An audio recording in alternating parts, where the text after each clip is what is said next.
Okay, we are live. This is going to be a little spicy, this episode, because, oh man, we're going to talk about body language. We're going to talk about mistakes people make in assessing body language. But there's kind of another side element to this conversation. And I think this is going to be more of a theme that you're going to see in 2023.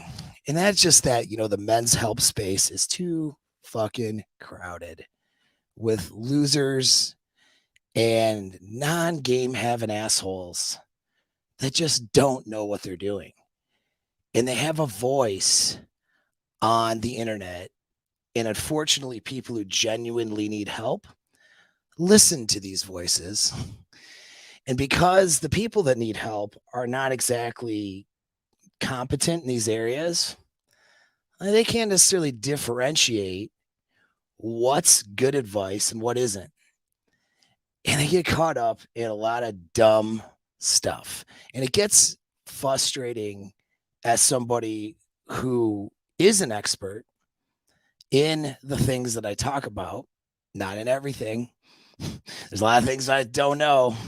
And being an expert doesn't always mean I'm right, doesn't always mean I'm the best, okay? Although arguably, I think in a lot of things I am the best. But, at certain things. But it's just I don't even like to talk about that. I just like to let my results speak for themselves. But I mean, guys who are like in my community who've actually hired me for work know that the things that I advise and say are true because they get good results. That the results you get for the people that you help is always the best benchmark for your information and whether or not it's good or not. But there's also logic and reason and evidence, right? That dictates the quality of an argument. And then there's also maybe some credentials that might go back some of those things up. But you got people on the internet that are giving you guys advice that's outright shit. It's just garbage. And they don't have game. They don't get women. They are they don't have good lives. They don't have lives that you would want to trade, you know what I mean? Or things that are working out. They don't have receipts. And it's not about receipts can be faked. So I don't focus too much on that. But I mean, you should have at least some level of happiness and well-being in your life. And they don't, you can't even prove that stuff. And just a lot of losers giving that advice out. And it just is, it's just it's mind numbing because you end up in a place like on social media, these guys will hear these other assholes, and then they'll show up on your social media and want to have it out with you, and they don't fucking know anything. Okay, like body language. There's a lot of assholes that are out there right now drawing lines on photographs, and they don't know the fuck they're doing. I know. How do I know? Because I'm trained in this shit. Okay, there's certain parts of the Department of Defense and the law enforcement agencies and CIA where you get training in things like body language and tonality.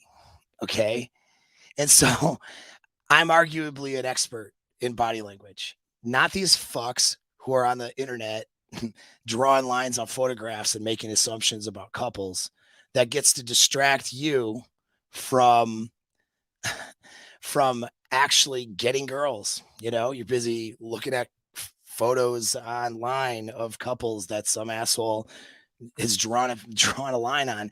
You know what I mean? And he's doing it wrong, and it's just not. And they're missing major components, major pieces. Like a body language expert would never do that. All right. So we're going to get into that. It's the incompetency of people in the space that has got me a little irritated. And I think that I'm going to stop being kind about those things. Now, to be fair, like to be specific though, I'm not going to talk about people necessarily. Like small minds talk about people, right? I'm not going to sit here and make my channel turn into some sort of a hit piece where I do hit pieces on different content creators that I don't like. I think that that's low intellect bullshit. and it doesn't help people get better. And so I don't mess with it.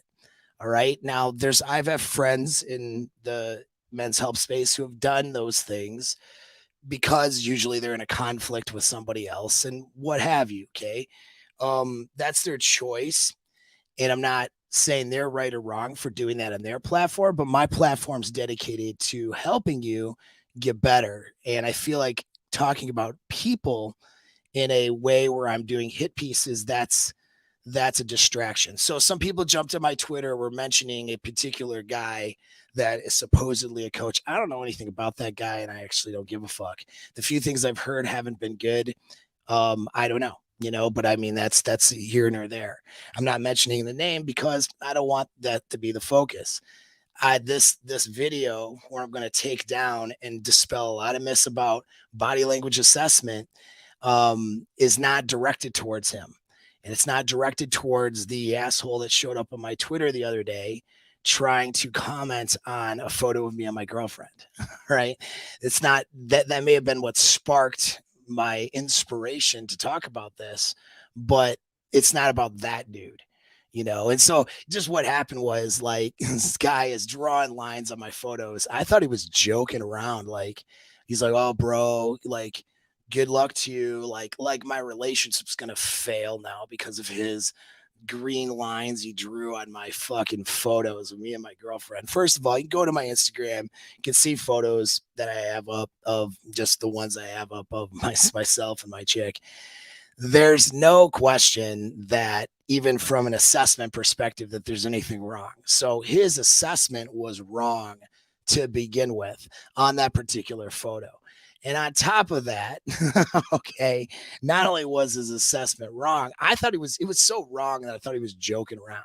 So I'm kind of like, haha, bro, whatever. And then I realized he's not kidding. So then I said the statement of, listen, if you believe in this stuff, then you are very confused about, body language and women in general, right?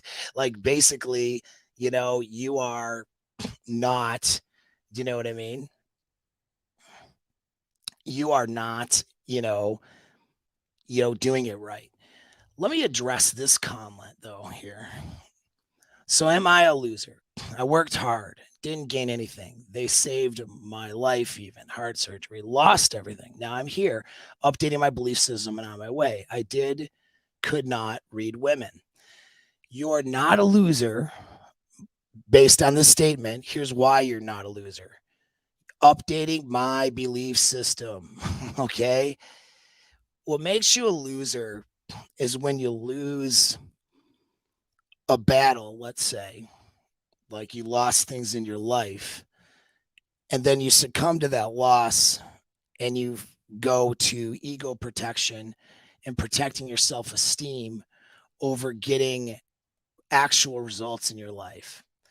A loser clings to old belief systems when they're proven to be wrong and they're no longer serving them and they continue to fail. A loser makes excuses for their failures. You don't sound like you're making excuses for your failures. When you're updating your belief, you can fail. You can suck at reading women. I'm not saying you're a loser if you can't read women. I'm saying that you are a person who should learn how to read women better. Do you understand what I mean? And so that's if you suck at reading them, this is why we learn shit. We learn game, we learn some of these things. And that means to learn it from an objective perspective. And unfortunately, there are a lot of losers, I would call them loser content creators, that are going to take a situation and a guy like you, and they're going to capitalize on you by promoting things that are designed to stimulate your anxiety and stimulate the traumatic effects of what happened to you and put you down a pathway of dependency on their content and their bullshit that they're pilfering. And the reason why it's dependent is because you don't actually get any better. And so you keep turning to that stuff as a support group almost, and those creators and those gurus almost as a support group to justify the existing beliefs that are causing you to fail. And this is what happens to a lot of people. And it's a shame. And I watch guys get completely lost in that stuff. And there's real consequences, like guys self-selecting, making choices they can't take back, if you know what I'm saying, right? And not no longer breathing because of it. This leads guys down to dark places, and that's where I don't. This is where my frustration comes from. I don't want that to happen to people and to happen to you guys. Now, if you're somebody who's just if you're an arrogant person with an ego problem, which is how I saw the guy that's had talking shit about my photo, which it's like, come on, like my girl's hot and I'm pretty happy and things are going good. It's like you can't, like, people like that can't not, they're looking for reasons to hate and all that. And so it's like, that dude, I thought he was joking because it's so ridiculous. And then I found out he wasn't. I challenged him on it, and then he followed me around and with negative comments on my social media. And it's like, well, that just gets him blocked because I'm not gonna entertain stupid people. But obviously he's a guy who's arrogant. You know what I mean? And so that's an arrogant thing. I got to be careful. I got spammers in the chat here. And so, yeah, dude, like, if you're arrogant, you're not going to improve on stuff. Now, before we get into body language, my Twitter's pretty fire though, even though Twitter's kind of it tends to be polluted depending on what you're doing. But because Elon Musk took over, I do kind of support it a bit because it's a lot less censorship than the rest of the platforms. Anyway, my shit's kind of fire there, and I threw a thread out. I think it's worth repeating here, maybe even work a separate video. But it started out with the reason. This is the reason guys on the internet don't understand shit about women, despite being red-pilled. A thread, and so is a Twitter thread. Guys who claim to be red-pilled, guys who claim to be in the manosphere, right? All this stuff. A lot of them do not know shit about women, about relationships, about game. And it's just absolute fucking garbage. And there's more no-name types out there, people who don't have a lot of notoriety, that absolutely kill it can kill it in the game and train people how to do better. Not just me. I mean, I would consider me one of them, but I mean, not just me, other people who are very, very good at this stuff. And they don't, because they're not stimulating the anxieties of people with very serious problems, they're not getting the popularity in the same way, and it just pollutes the space. And it's not about being popular, it's about, you got a bunch of spurgs that jump on content that's there to stimulate your anxiety and give you no results, and then normal people are looking for help, and then the popular opinion is that these guys are the ones to come to for help. And so what ends up happening is they end up turning to people who just have bad advice, and it is just bullshit. So anyway, but a reason why guys don't know shit. So here's a reason. Here's why you guys, a lot of you guys who are drinking the Kool-Aid on drawing lines on people bullshit, and I'll talk about where that came from, are going to fuck it up. Is there body language, and is there concepts like leaning in or leaning out, looking away or looking towards, and some of these different things that actually Rollo mentioned in an article? I'm going to reference that article here in a minute. Are those concepts, can they be valid? Yes. Here's why, though, you will mess up those concepts, and a lot of guys mess them up, especially the ones who are on the internet wasting time on other people's photos. First reason is that they don't understand hyperbole. All right. Hyperbole is an exaggerated statement to illustrate a point. Right. And so if I say something like, here's why red pill guys don't know shit about women. It's not all red pill guys. Okay. Now that the way I said it in that context could be seen as that. But like if I wrote the reason why these spurgs on the internet who claim to be red pill don't know shit about women. If you assumed that I meant all red pill guys don't know about women, then you don't understand hyperbole. Okay. If I say, hey, women tend to be solipsistic, or women, tend to, whatever. be more sexually active during their ovulation phase or whatever. I'm making a generalization, which is another thing you don't understand. And that's number two, right? If I say, this, woman's going to do this to you or that to you, that doesn't mean that every girl on earth is going to do that to you. Like a normal person with social skills doesn't need to hear, well, but not all women. Oh, but not all men. You get what I mean? Like that's if the word all isn't being used and you're sort of making a statement, well, shit, you guys, you know how women are like, and I say that, right? That's hyperbole to make a point. Does that mean every woman is like exactly that thing? Nobody thinks that way except for people who are socially unaware. You see what I mean? If you have a social problem, you don't understand hyperbole. All right. And that has to do, and you'll see a lot of women will unfortunately do that when they're protecting themselves. Usually it's a self-protective measure.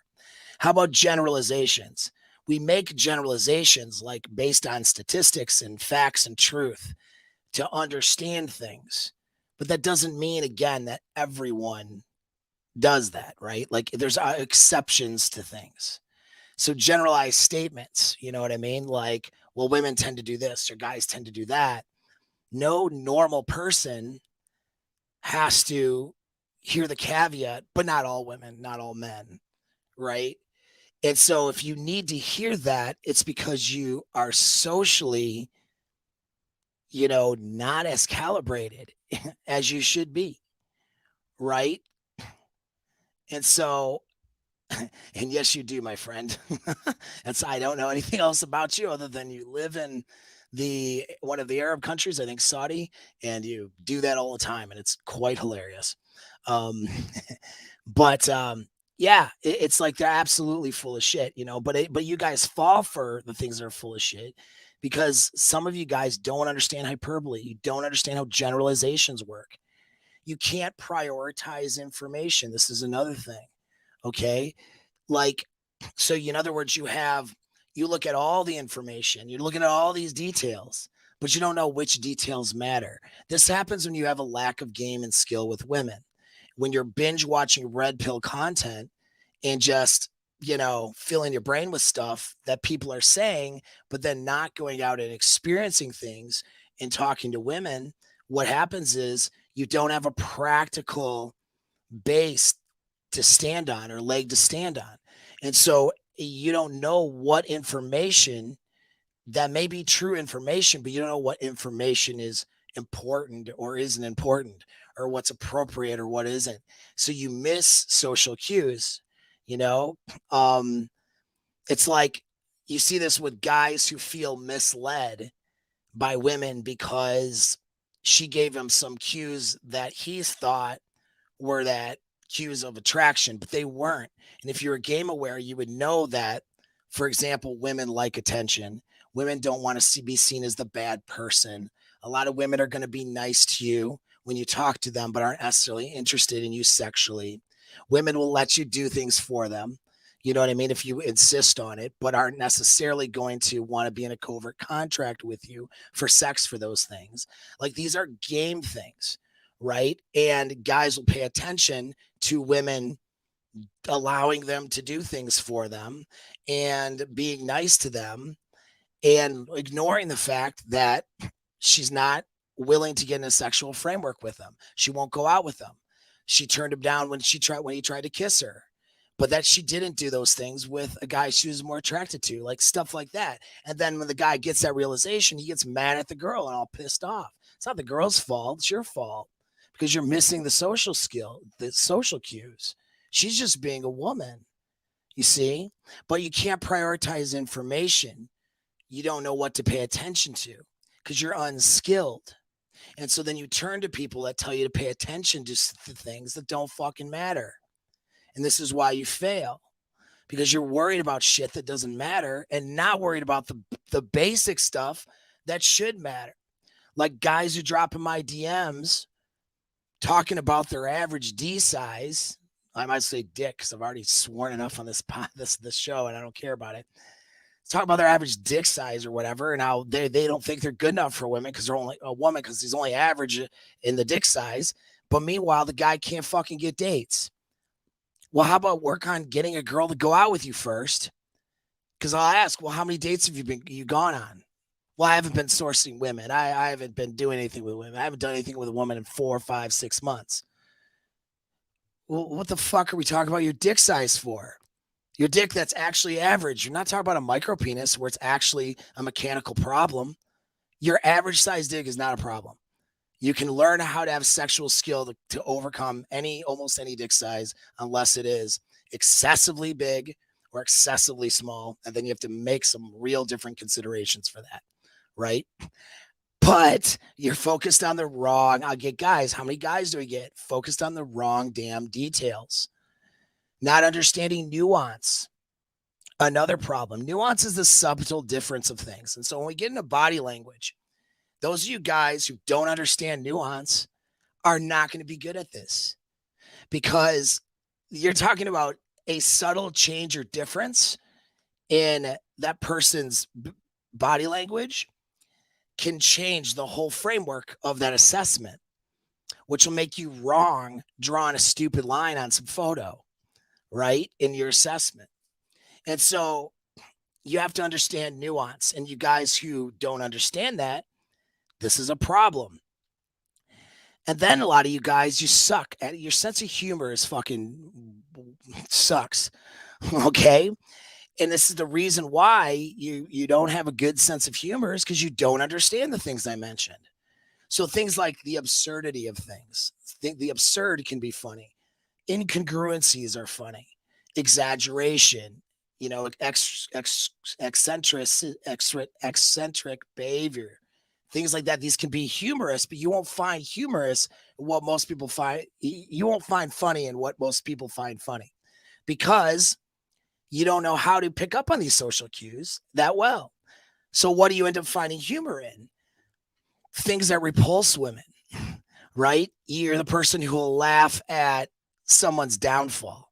You're the person who laughs and feels better about yourself when you internet troll someone. When I get internet trolls in my comment, this is a guy I automatically know. The guy who's going to be an internet troll in my comment section is either very immature and very young, or very, very socially uncalibrated, because he can't find the humor in things that you or I, what normal people would find, normally socially aware people would find humor in. They, they can't find the humor in those things because they don't understand things like nuance, and they don't understand, incongruency and exaggerations, because that hyperbole and that social awareness is default. If this is you, okay, if you fall into any of the things I've mentioned, this is what we talk about, like on Rule 0 or somewhere. We talk about spurgs on the internet and the autists. We're talking about this shit. And this is the shit that is causing you to fail. Now, here's the thing. I've helped out people with success who have full-blown diagnosable autism.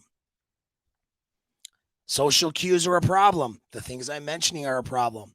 I'm not shitting on them. Know why I'm not shitting on them? Because they weren't arrogant about it. So some of you guys, what makes you losers is that you don't have the shit I mentioned. And now you're arrogant about your bullshit because you found some loser content creator who feeds your head with nonsense, and you think you're competent, but you're not. You're just ego protecting yourself. You're not getting results. You're not getting girls in your life. You're not doing well. You're playing on the internet. You're fucking capping. You're protecting your ego and using losers to back you up, and guru losers that you're following, and you're getting nowhere. And you know what? Then you have the nerve to go around in comment sections in social media and other places to fucking throw up your dumb ideas. And some of these people become like, I'm going to be an internet personality now, and now I have a channel, or now I have a product to sell you. good Lord, I've seen some of these products. People have brought them to me. Fuck me, dude. You know? I love you, John. John MLD, ladies and gentlemen. Thanks, bro. I really do appreciate it. And you know what? John's the real deal too, by the way. And he's got a lot of good stuff. He has got a body language course that is actually quite good and quite excellent. He did his homework and he did his research for it. So I'm definitely, not saying that everyone who talks about body language, again, that's that generalizing stuff that you guys who are socially unaware would think. It's not what it is. But we're going to talk about some nuances here, because by not understanding this shit and you're focusing on the wrong things, and then at any rate, you guys are just failing, dude. You're failing at everything. And it's fucking bullshit, and I'm tired of it. And this channel, I've decided that although I still want you to subscribe and get your notifications, I want you to come here for the content. This channel's fucking dead. YouTube hates me, and I don't care about it anymore in that sense, because I can't control their algorithms. If they're not going to tell me what I need to avoid talking about or whatever in a way, so I can talk about ideas freely in a way that fits their censorship criteria, then I'm just going to have a channel that's basically shadow banned. I'm okay with it. I still support it, but whatever. My other channel, Apex Inner Game, that's the one that I'm going to put higher level content out and try to get more stuff out to the masses, people that, aren't aware of these things. And it's important that I do that. Guys like John, Modern Life Dating, is doing his work. Guys like my friends that I work with that put out good content that's actionable for you guys. It's important these guys get support and get huge, like massive huge. Why did I say that? It's not just, to line pockets, although that's nice, right? But that's not what it is, because there's so much BS out there that if with there needs to be a counter voice to all of the BS. Most of what's out there is BS. We know the blue pill mainstream world is BS, but now the red pill space has become BS. Now, I'm not talking about everybody. I work with Rollo and Rule Zero. The guy's a great guy and has some great material information. I always recommend his stuff. And I'm even going to talk about one of his articles related to this topic today in a positive way. All right. So, yeah, if I don't agree with something that you might say or come up with, that's okay. Those are just ideas. But all in all, he's doing God's work here. But everybody, how about all the people that grift and rip them off, and then put out bullshit? That's the stuff that clouds the space up. And there's real people out there in that blue pilled world, okay, that don't know anything, and they're getting harmed right now by their lack of knowledge and their lack of ability, and they need to hear real stuff. Okay, they need to hear the good information, not the bullshit that is now clouding the space. So I'm not going to talk again about people in a negative way. That's lowbrow, but I am going to talk about bullshit. And there's guys that try to act like they're successful with game by drawing lines on photographs. And the reason is, I'll tell you where the origin of that is. And I'll put the link up to it in the chat. Or actually, I won't, because then that'll take me away from the show. I don't have the link ready. I'll put it in the comments section. Rollo did probably like 4 or 5 years ago a pretty good article on body language. And it was from a red pill lens. But most of you guys, I'll say most, about half of the people out there seems to have missed that message altogether, what that point of the article was. Most of you guys might not even know that this article exists.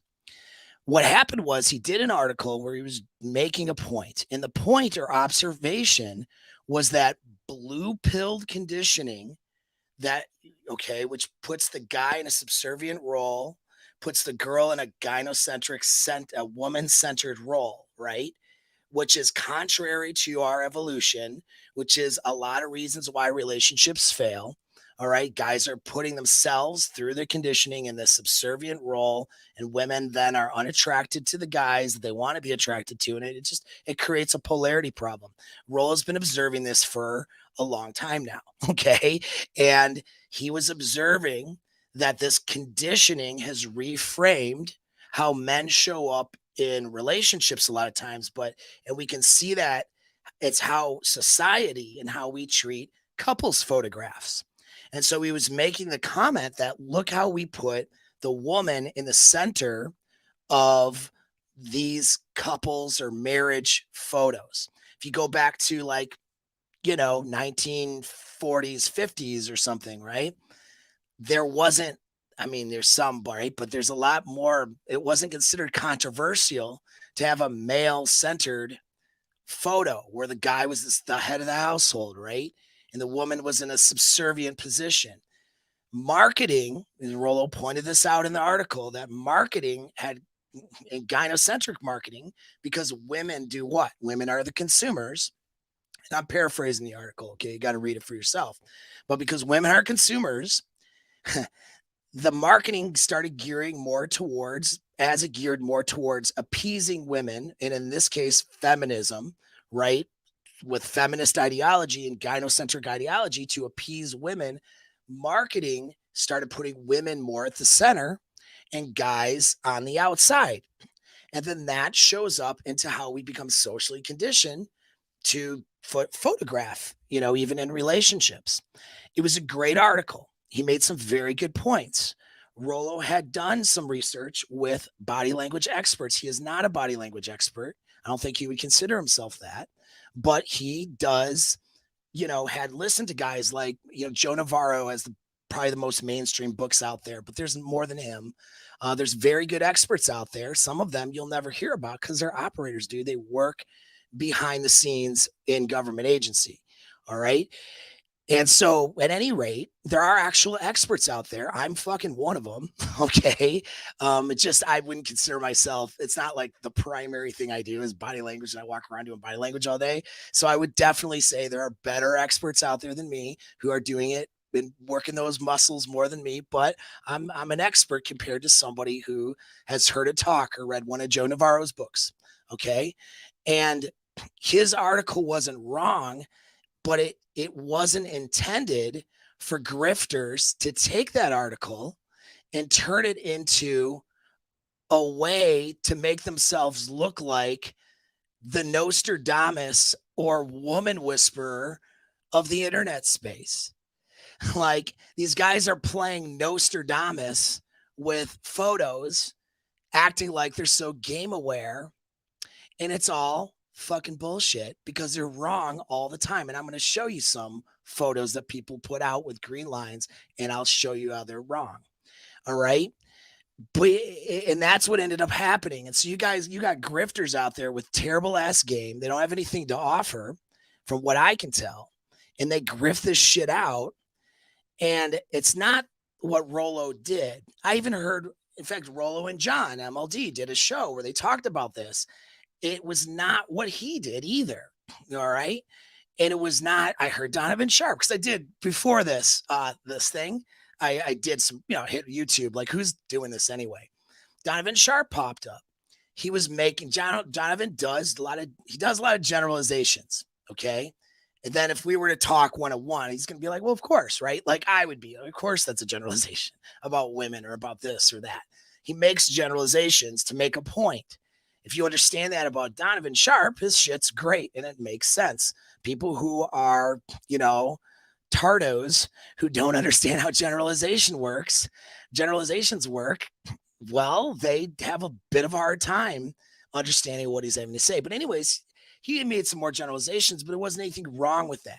What's wrong with it is you guys, the end users, thinking you're body language experts because you watched a guy talk about the state of the sexual marketplace in general, using photography as an example and using some stuff as an example.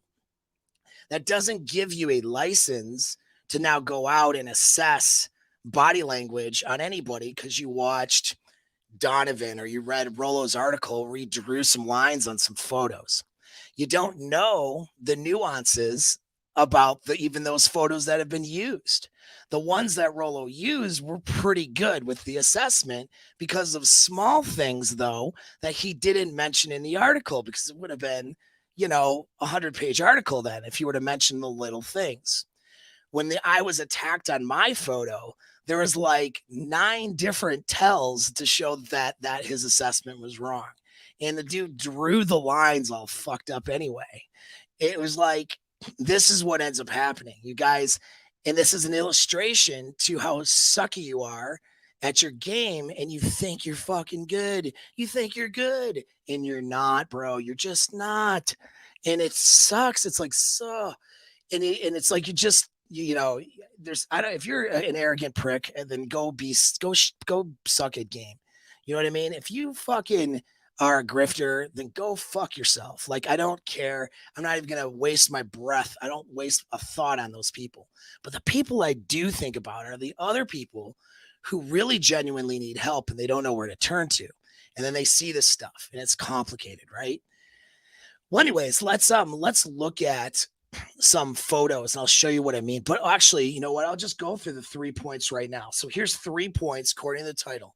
Here's why and I'll go into photos and demonstrate the 3 reasons why you fuck this up. Okay. Is because number 1 reason is you fail to establish a baseline. All right. And so this goes back to, when I talked about how to tell if someone's lying and what people miss once again, because it's really sexy for some I'm a human lie detector test guy to show up on mainstream TV and sit here and go this tell and that's how I know this person's bullshit and telling the truth, and people go, ooh, like he's fucking the David Blaine, of human behavior. And the thing is, a lot of those guys that do that are generally full of shit, and they're just in some ways, they're in some ways full of shit. The ways that they're not is they could be good at cold reading and they could be good at telling some of the signals, but where they're full of shit is they're not telling you the full story. The full story is that you have to establish a baseline to be able to tell whether what the body language means.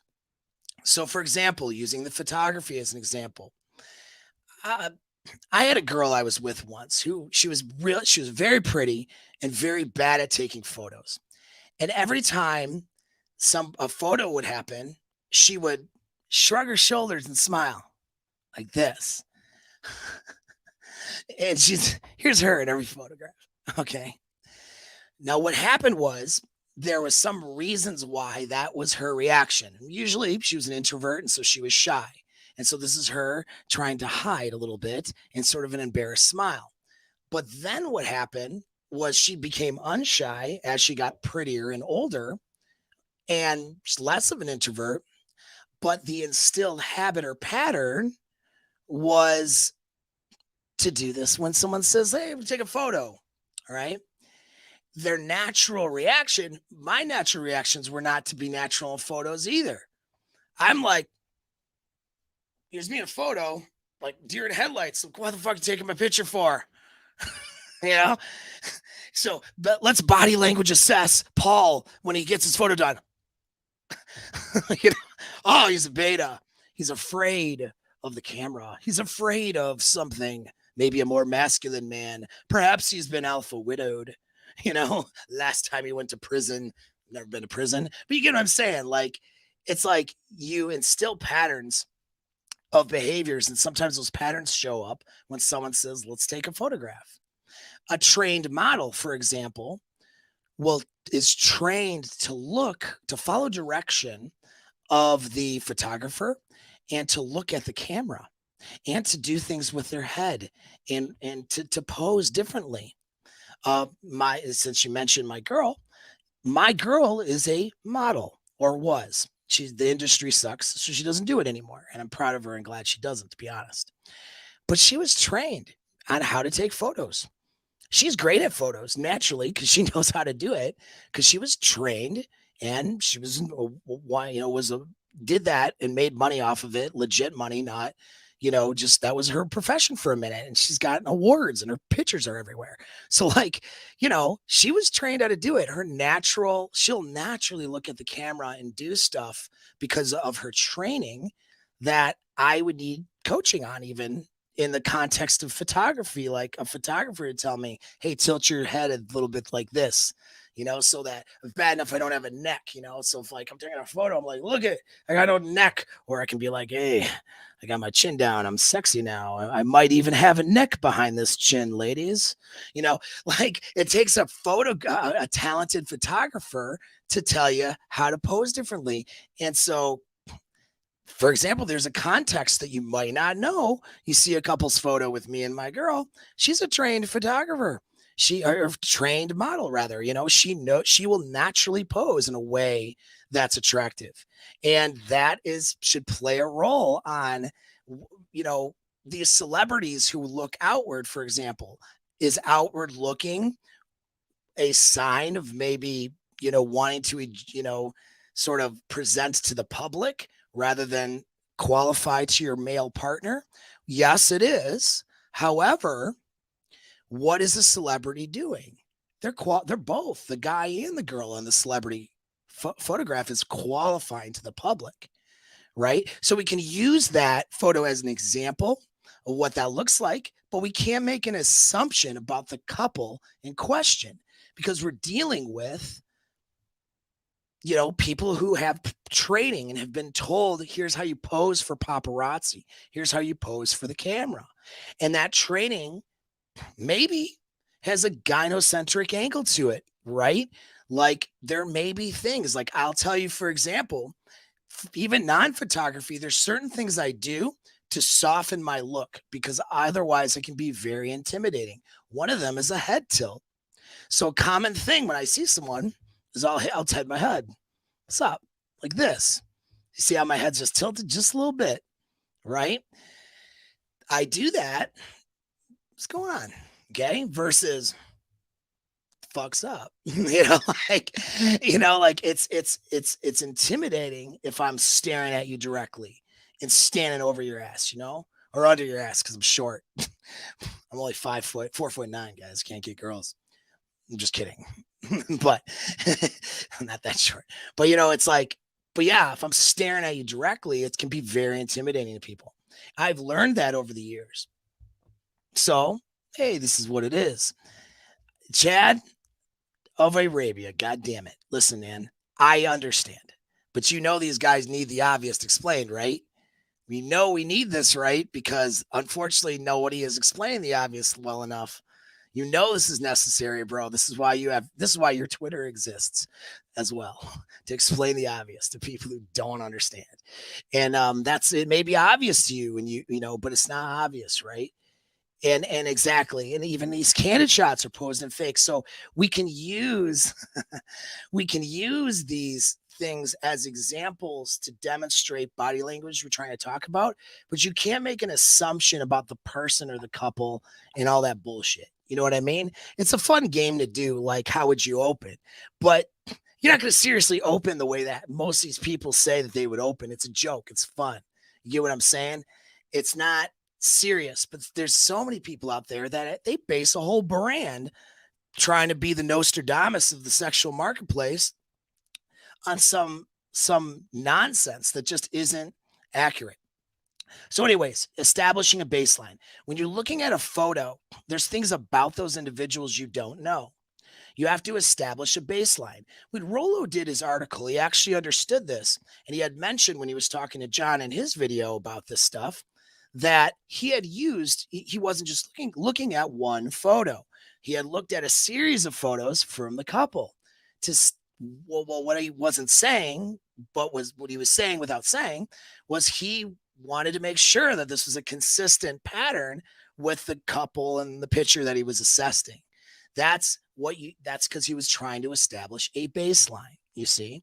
And so establishing a baseline of behavior and then the reasons behind that make a difference for how you then assess a person. You can't assess anything without a baseline. And most of these people don't have a baseline.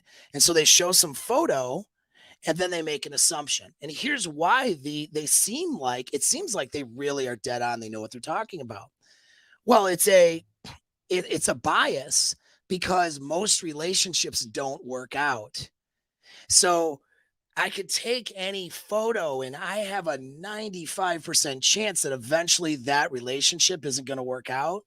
And then I could also use other evidence that is not like the couple is fighting and they get this trouble and that trouble in the media. And then I could show the body language and then use justification after the fact. 2020 hindsight vision is real easy to you're not Nostradamus if you look at a bunch of stuff that indicates that this couple's probably going to file for divorce soon. Then you look at the photo and then you assess the body language. That's not because the body language skills were good. It's because you did a cold read, meaning you took a bunch of other information and then you inserted it into the photo that you're looking at, right? But the photo by itself isn't going to tell you anything without that background information. And that's okay if that's being recognized. Unfortunately, these fake gurus don't want you to recognize that. They give you the impression, after having done a bunch of research on a couple to establish a baseline, that they're just so good with body language. And then what you do is you are assessing your own situations or assessing other things poorly because nobody told you. You have to establish a baseline. It's just like lying. There are tells for lying, right? But those are not universal. If somebody has a habit of doing things, like for example, closed body language. Some people, this could be seen as either aggressive or I'm not interested in talking or something where I'm just closed, right? But if a guy habitually does this a lot, and this is just his habit, this doesn't mean that he's necessarily being aggressive or is feeling closed off. This doesn't necessarily mean anything bad. Okay, he could be, if he's 6'7" and a gigantic guy, this could be him trying to close up his space to be a little bit more accommodating for other people and not too spread out in a crowded area. Maybe he's a very alpha guy who's being considerate of other people. Like, you just can't look at the signal without the baseline or the context, which gets me to number 2. All right. And actually, number 2 is context. But before I even get into that, I do need to throw in a quick little ad, because you guys who are focused on bullshit need to focus on better things. And maybe it's not as sexy and as, mentally relieving as, looking at body language on the internet or talking about pulling hose or whatever. But your boundaries in your relationships are what make you alpha or not. It will make you desirable or not at the end of the day. When you start in with a girl, your attractiveness is one quality that gets you in the door. But what makes you continually be attractive is to have healthy boundaries. That means not putting up with her BS and boundary crossing, but also not creating BS yourself, meaning not taking it overboard, not being oversensitive, not being uncalibrated. And of course, being able to sense what's going on with her and being able to sort of climb into the female mind and understand what her motivations are, so you're not over or underreacting to certain things. And that is the key. Those things I mentioned are the keys to not getting your ass cheated on. All right. And so I have a course that is just now open to the public. All right. You can enroll today up until the 1st. I'm going to close it at midnight. All right. So that course is available to you. It's low cost. The material is excellent, and we're going to have live calls on that stuff. This is stuff that I usually only reserve for my mastermind guys, because I know my mastermind guys are with me for a year and will work the skills. So I may not offer this course again. I'm going to try this out for guys who are newer and see if this is something that they can assimilate and do well with, or if they just aren't going to be able to. So we'll find out. But we'll take a quick commercial break and let you guys hear about that. So here we go. Infidelity, cheating, and jealousy. She's just as sexually active as she was when you first met her, but it's probably with the other man. If she's a cheater, just get rid of her, right? But what if I had 100% proof that your wife, your girlfriend, or that little angel that you're going to ask out on a date are all cheaters? As high as 70% of people have cheated in the past. Statistics will vary, however, because people lie about it. At least half of who admitted to cheating also admit to lying about it to their current partners. Over 80% of women admit to fantasizing about another man, and 70% admit that they would cheat on their current partners if they could get away with it. So at what point are we going to recognize that infidelity is a part of the human condition? Your girl's a cheater, you're a cheater, I'm a cheater. We are all cheaters. When it comes to our instincts, anyone could fall to cheating behaviors. However, many women don't. Many women won't cheat, don't cheat, and in fact don't even think about cheating because they have crazy sexual desire for their partners. So what makes these men so desirable? They know how to be a trusted leader, which means communicating healthy boundaries and enforcing those boundaries in a healthy way. What most people don't know is that there are 7 stages of cheating. Sex with another man isn't until stage 6. So that means you have several stages before you reach that point of no return. Click on the link to my new video on the signs that she might be cheating. And please subscribe to my new channel, Apex Inner Game. And if you want to learn how to set and enforce boundaries in a healthy way so that you will never be cheated on again and that you'll always have the desire of your partner, click on the second link below and enroll in my live training event. There is limited seating, so get in before it closes. Without knowing about cheating and without knowing how to enforce and make these boundaries in a healthy way, happy relationships can't happen. So I hope to see you soon. All right, so the pre-enrollment is done. Now we got the post-enrollment, which means what that means is I put advertisements out to the public outside of just my channel or my email list. And that's basically what that means. And the price goes up, but I haven't gone over and fixed the price yet. So I won't do that till later today. So if you guys, want to get in still on the introductory, I guess I'll give you till the end of the day to do it. Yeah, Apex Inner Game is the new channel also. Sweet ass video over there. Links in the description. Okay. Paul, does the course show videos have lots of jump cuts like this clip? No, no, God, no. I hope that's okay. Okay. The reason why is because the jump cuts is to get a video out that attracts the attention of people who don't know what the fuck I'm talking about. All right. So you got 2 things. You guys who are here still listening to me, you guys are interested in what we're talking about here together. Right. And so if I'm jump clipping everywhere, that becomes a distraction. Yeah, I know exactly, because you already know the stuff, right? Now, with the short attention span of people nowadays, a new person who's never heard this stuff before has to be drawn into the information differently in a video. I think the video is very good, whether you like my longer form lectures or not, right? But either way, I never do a course like that. A course is a lecture. Try to get to the point in the material so that, and I have actionable items usually for each of those things. It's not just information, it's ways to action. And I'd like to back it up with live coaching. So in other words, you can get on a call with me and we can talk about your issue. If you've been cheated on before, you need to be in here. If you need to be in here regardless. And it's like, it's even if you're not in a relationship right now, understanding how to set those boundaries right is going to reduce your anxieties and fears quite a bit, because you won't get in that situation then where you're down the rabbit hole with some chick and she's walking all over you, treating you like crap and abusing you. You know what I'm saying? That's why a lot of guys end up here. Excuse me. You guys end up here because bad things happen to you with women. Now, we know that women do bad shit sometimes, right? I'm not absolving them of that responsibility, but we're responsible for ourselves, right? And not being in those relationships if a woman's going to do bad stuff, and knowing how to handle it and how to navigate, those waters, so to speak. And that's what that course is about. And that's why it's underrated. We'll put it like that, because I know if I did, let's go run harems and be a high value man and, run multiple chicks and, infield pickup stuff or whatever. If I had more, like if that was the advertisement, I would have more people signing up. But unfortunately, there would be more people signing up, but less people doing work, right?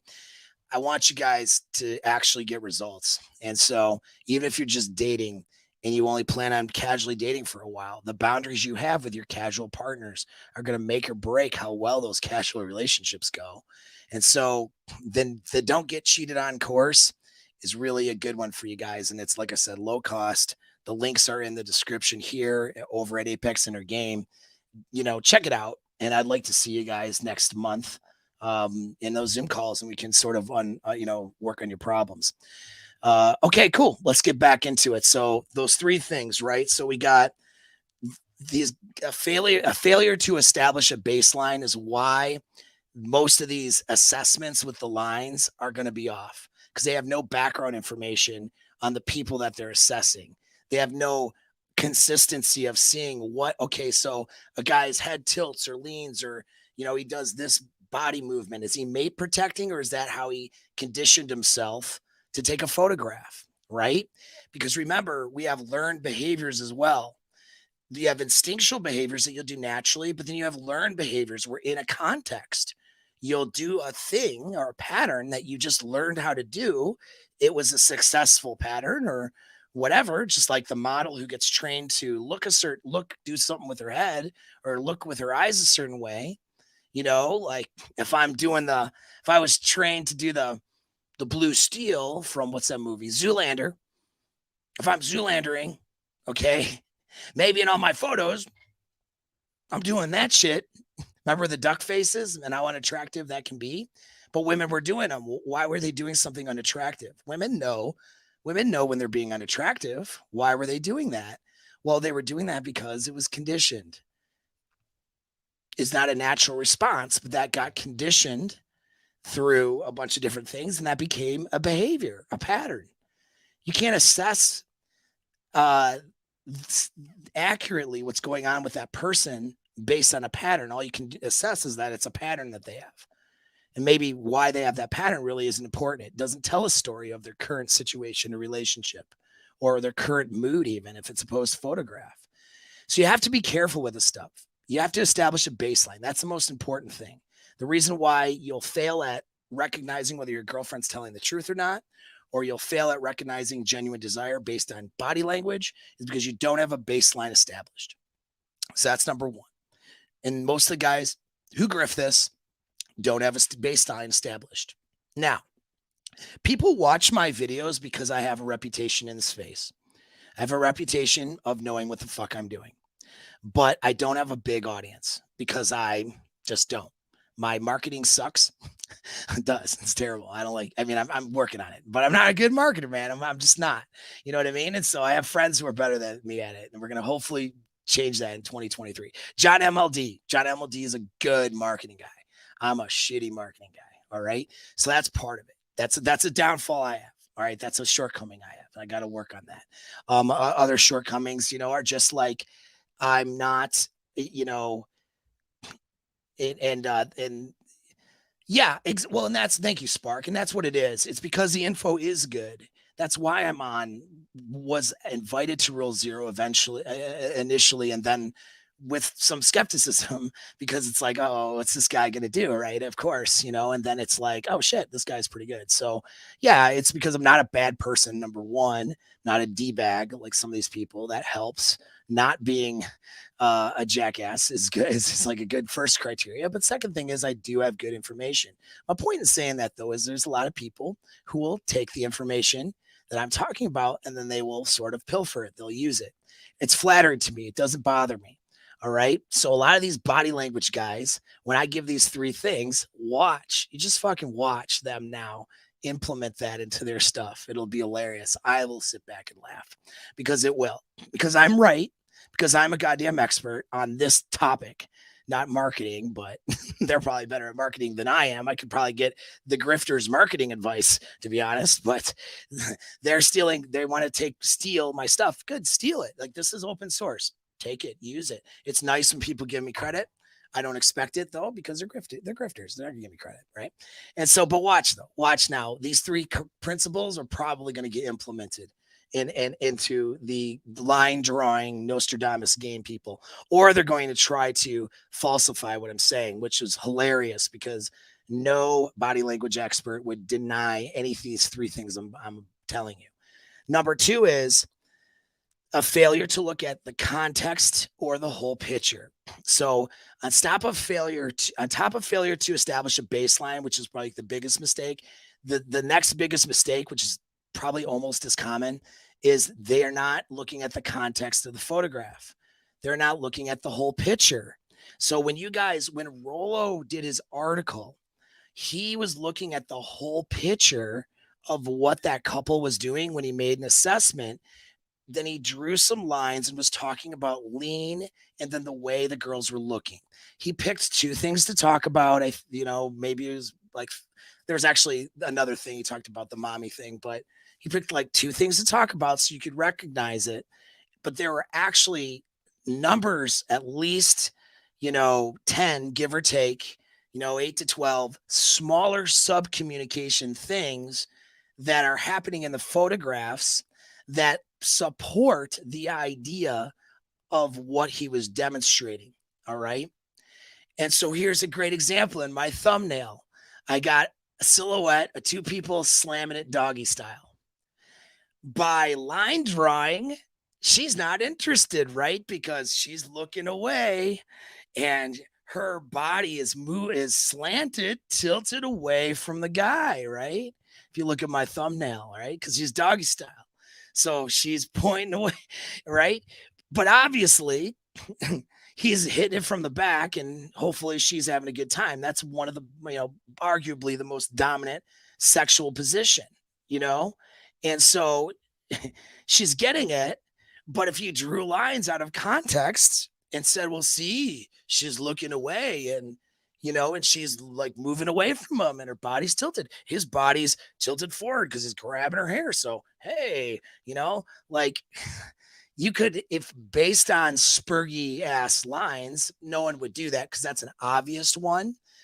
But you could try to say that the girl is not in the guy's frame when she's getting railed out by him because of your lack of context. But everybody knows the context of her taking it doggy, right? But they're not going to know the context of a photograph with her small hand, what she's doing with her hands, what she's doing with her hips, her knees, her feet, her skin. Actually, our skin is, which you can't maybe even see in a photograph, the fullness of her lips, her expression, micro expressions on her face, the tilt of her shoulders, and then you have the body tilt is only one factor. If you don't include all of that shit, okay, and on top of it, your assessment is going to be wrong, even taken out of context wrong. That's what the gentleman did. I say gentleman, but he was really more of a jackass on my Twitter. He's marking up my photograph with me and my chick. Somebody said my chick's cute. Of course she is, and it's like, he missed so many smaller cues. And his big thing was because her head was tilted, but she was in my body. And you can see it on Twitter. I'll throw it up on Instagram. You can see other photos with me and my girl. It's fine, right? Her head was like here, and her shoulder was like underneath me. Like this part of my arm was like on the nape of her neck. If she didn't perk up for the photo and do this, like move her head like this, and I'll show you a photo of what I mean, her head would be buried into my body, which would be okay for a photo, but we're trying to take a normal photo with another person taking the photograph.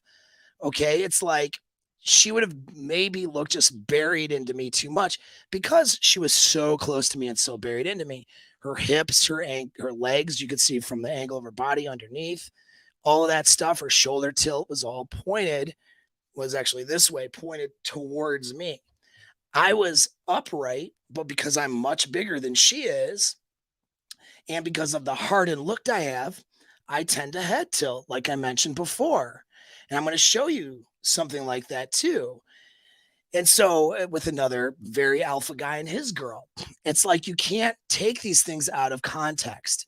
And I was straight up and down, and my head was like this. And since she's here and my arms around, and she's buried into me, it's there's a slight curve. But if you go straight from my belly button up, I'm pretty much dead on straight or whatever. It wasn't like I was in this beta pose, right? Like there's a big difference between the photos that like Rollo featured in the article, or that Donovan talked about in his video I caught, versus my photo. But guys who don't have body language expertise and couldn't point out the small details, but are socially aware, they just laugh at it. This is why those guys go through the line thing is BS, because they laugh at it, because they can tell and get a sense that this is a couple that's into each other, just because you're creatively drawing lines in a certain way. And that's another thing. Like her body was into me, so it was a lean towards me, but then the head was out, so she wasn't burying her head into my armpits and my chest. It was just a condition for the photograph. There was a context there. But this guy's taking it out of context and also focusing on one detail, which is maybe her head tilt and my head tilt to compensate for that photo, missing like 8 other things that indicate attraction. And this is the danger, the problem of people who know a little bit of information, but aren't very good at it and aren't experts. And unfortunately, the internet grifters, they're not experts in body language. And so they are building a brand on trying to be Nostradamus. And you got these guys out there just running around, spurring it out, but you're not really, you see what I mean? Now, and this isn't just about a photo assessment. These guys will take this, and some of you guys will take this information into your relationships, into your lives. I've had guys have so many insecurities based on cues that she's trying to pick up from a girl, and the guy's like way off in his assessment because some jackass was giving just limited information, right? And so and didn't know what he was talking about. And so a dude is like taking a body language thing here, if she did this or she did that behavior, way out of context. And then I'll ask a bunch of questions in a consult, and I'll say, dude, like, this girl's into you. That's that's just one thing, but look at these 10 other data points. You have an insecurity going on, man. We need to work on your inner game. That's what I end up having to work on with the guy. And I'm right. Like hasn't been a time I can't think of where I haven't been right on that. And it does work the other way, where a guy will cherry pick all of the good behaviors and all the good things and overthink those and ignore the red flags. That happens a lot to guys. So either guys are hypersensitive and worried about ignoring things, and they're magnifying things. And this goes back to not being able to prioritize information. It's when your game ends up sucking. If you talk to me and if I bring this to light, I'm not saying your game sucks to belittle you. I'm saying it because you can get better at this shit, man. Like when you hear me say it, you're like, fuck, dude, I do that. He's right. I do that. I need to like work on some stuff. What can I do to work on it? Right. And we'll work through it. That's what I'm here for, to help you work through it. But if you don't recognize the problem, and if you can't handle me saying, dude, you fucking suck at this, then, that's going to be real difficult fixing anything now, isn't it?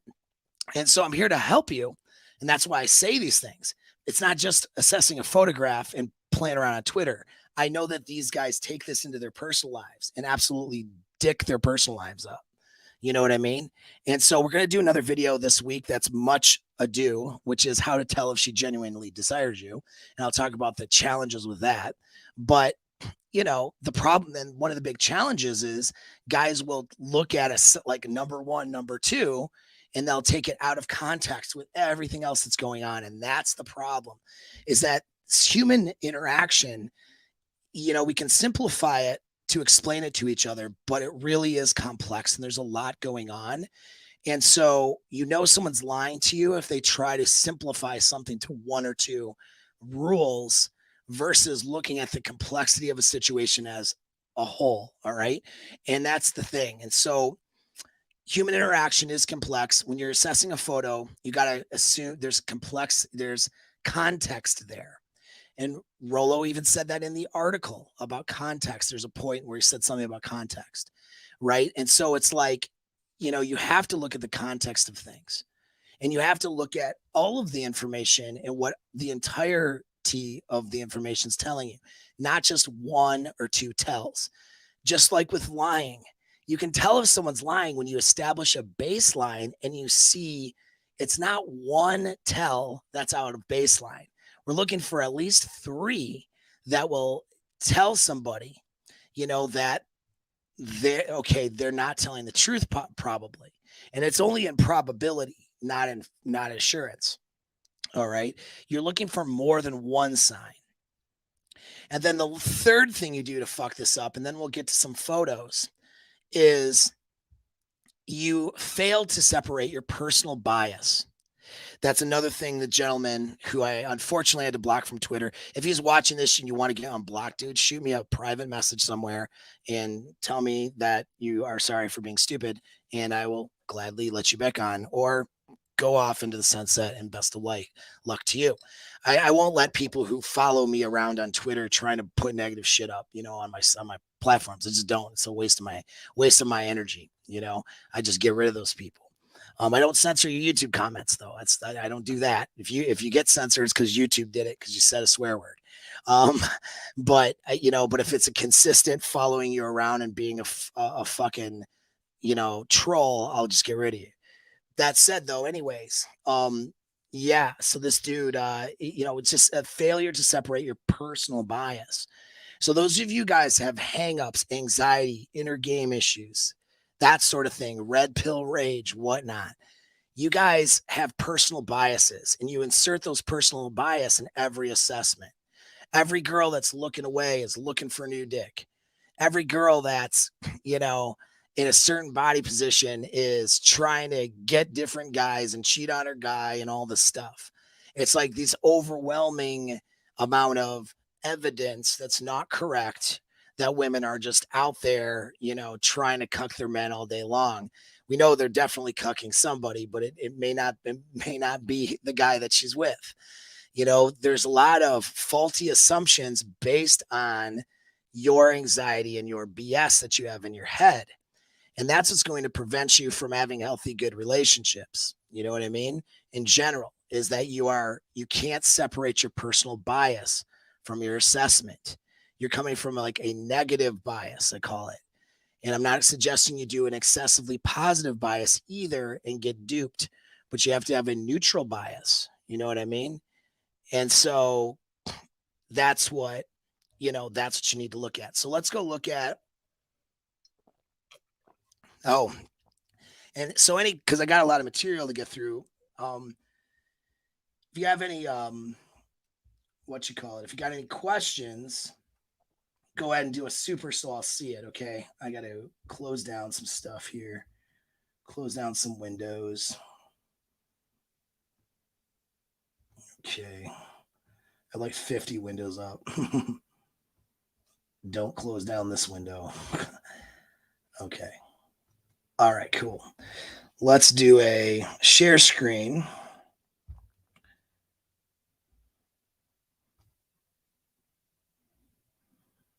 No, that's not the one. Let's go to Google Slides. Oh, they're asking me to add it. Okay, let's go to share screen. All right. Okay, so we're going to share the screen here, and we're going to look at now some photos, right?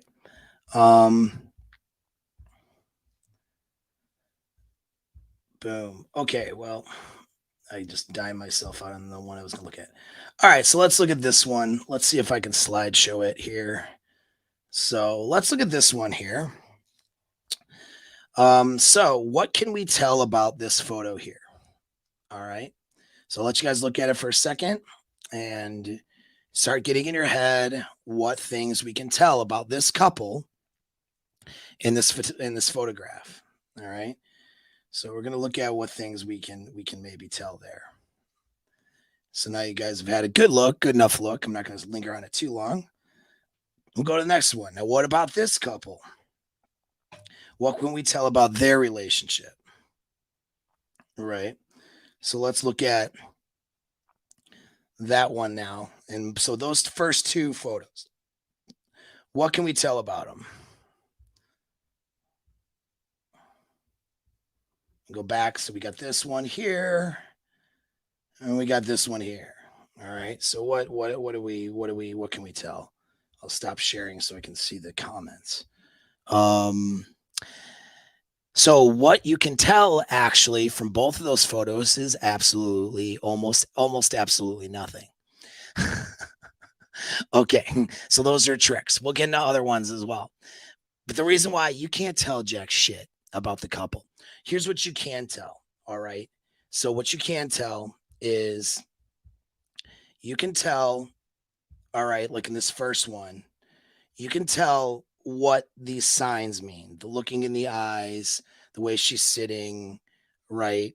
The hand positioning, shoulders facing each other, whatever. You can tell that this is, a couple that is showing body language of being very intimate with each other, and we can start listing things. But the reality is that you really don't know if this couple is happy in their relationships versus this one.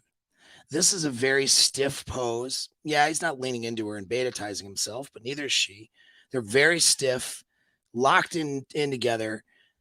Why do I say that? Because they are both posed photographs. Okay? They're both posed out for a photo. You don't know fucking shit about these people. You have no context. This is what I'm fucking trying to say. You know what I mean? Guy number one or the second photo, the guy and the girl were clearly told by some wedding photographers, I would say bad wedding photographers, to pose like that. They're like frozen like this. Is this good? Yeah, that's good. Click. Shitty picture. All right. Not good. Not coached well by the photographer. Right. Looked very unnatural. Do you think they walk around like this all day? Is he beta? Is he alpha? She run the relationship? Is she gonna cheat on him? You don't fucking know. You can't tell shit from that photo, right? Because it's they've been coached and posed that way. The first one, they're posing for that in a certain way. They're intentionally taking a picture to make it look like that. It's like it would be like the chemistry looks good in the first one. However, you have no context. They could be two people who don't even know each other, had good camera chemistry based on good coaching by, well, a director, right? If it's a film, that's what their job is, a good photographer. And then they, you know, leave and he's a male feminist and she wants a guy who's a dom in the bedroom and a conservative and they hate each other maybe. Like we don't really know. They hate each other outside of the photo, but then in the photo they're like this. You see what I mean? You have no context. So you can talk about body language, but you got to ask yourself what is the value of what you're talking about to understand cues for yourself. Well, that's good if you're using it properly, but you cannot make an assumption about the people on the screen or the photo without more context. So that's the first thing to demonstrate. Without context, you know nothing. You can draw lines till you're blue in the fucking face. You can make all kinds of assessment on their micro expressions, but you don't know whether that's just really good acting or whether they were coached into posing that way or whether they, or whether it was genuine, whether good or bad, whether demonstrating attraction or not. You really don't know until you establish a baseline, right? And so that's what you need to understand. And this is why these little internet assessments on couples that guys try to do are stupid. And this is why a lot of guys don't know what they're talking about. All right, let's get into more pictures where I'm not just saying you can't know anything about them. Okay. So let's look at this couple here. All right. So in this one, what do we have here? Well, we have some good body language stuff here, right? This guy is in a pretty D smiling. He's some idiot will draw a line like this and say, he's leaning into her, bro. He's beta, but I would not consider that the case because, again, there's people who, when taking a photo, it's not natural to lean away from the person you're with. It's a candid photo.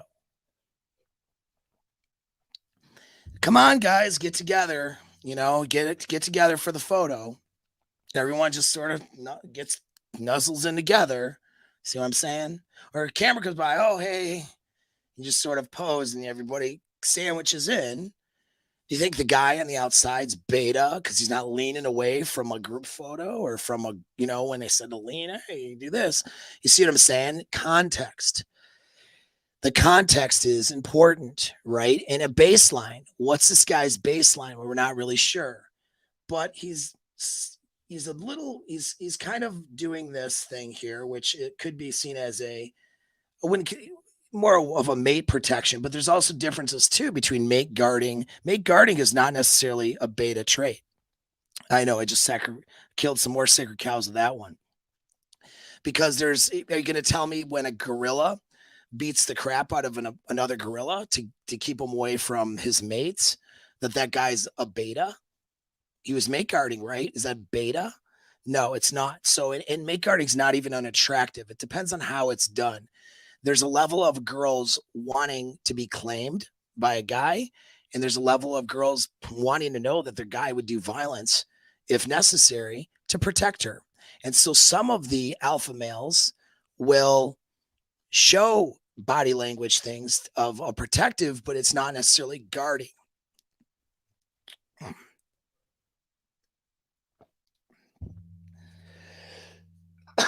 Oh boy. My throat just took a whack. 1 second. It gets very dry in Michigan this time of year.